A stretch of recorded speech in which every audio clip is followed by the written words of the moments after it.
Hello, my name is Cynthia Rowland. I'm the creator of Facial Magic.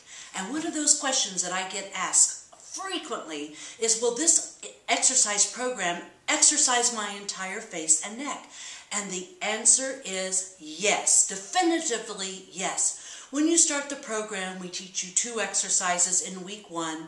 In week 2, we add 2 new exercises. In week 3, we add 2 new exercises. So for 9 weeks, you're in school learning how to perform each of these exercises. And when you learn how to do them correctly, your face just magically lifts, tones, and tightens. So week 1, we teach you how to do the upper cheek and the upper eye exercise. And you do those 2 exercises 6 days in a row. You take 1 day of rest. You begin week 2 by performing the first 2 exercises again for the upper eye and the upper cheek. And then we're going to add 2 new exercises for the jowls and pouches so that we begin to lift and tone and tighten and strengthen this lower mouth area, which can get very saggy quickly, especially if you're over 45.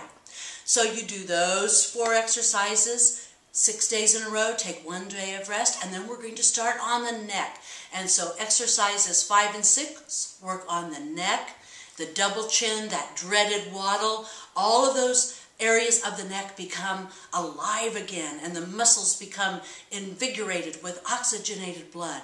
So after week 3, then we're going to teach you how to work with the under eye area and the upper lip, and then we move into the bottom of the lip and the forehead with 2 different exercises, one for the vertical lines, one for the horizontal lines, and then we're going to start with contouring movements after that for weeks 6 and 7, contouring the back of the cheeks, more of the neck area contouring, and then finally at week 9 you have learned your crow's feet, the bridge of your nose, and then the cheek exercise to your smile lines, teaching you how to pull up and back into the hairline with that exercise. Now I'm going to show you one quick exercise. This is exercise number 18, and why I'm showing you this is to dispel any kind of rumors that you may have heard that facial exercise causes wrinkles. And what I tell you throughout the entire training program, if you see any wrinkling occurring,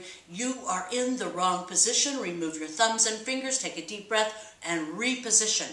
So when I talk about exercise number 18, to that pulls the zygomaticus up in a different way from exercise number 1, I want to show you how I position so that you see that isolation and anchoring and then contraction actually moves that muscle up. So watch what I do. You insert your thumb inside your mouth, you grasp the end of the muscle that is at the edge of your orbicularis oris muscle, and then you're going to pull that up and back into the hairline. Watch.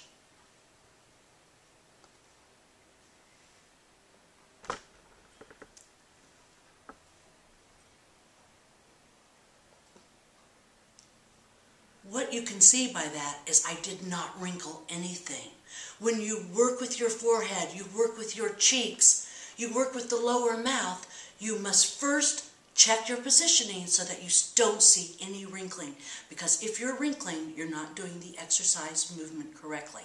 When you do it correctly, your muscles underneath the skin get strong and they're plumped up and they're strengthened. And because the skin is attached directly to the muscle in the face, it lifts that face up and back. So you can see that I have no wrinkles, no sags, no bags, and my forehead is as tight as ever with no Botox.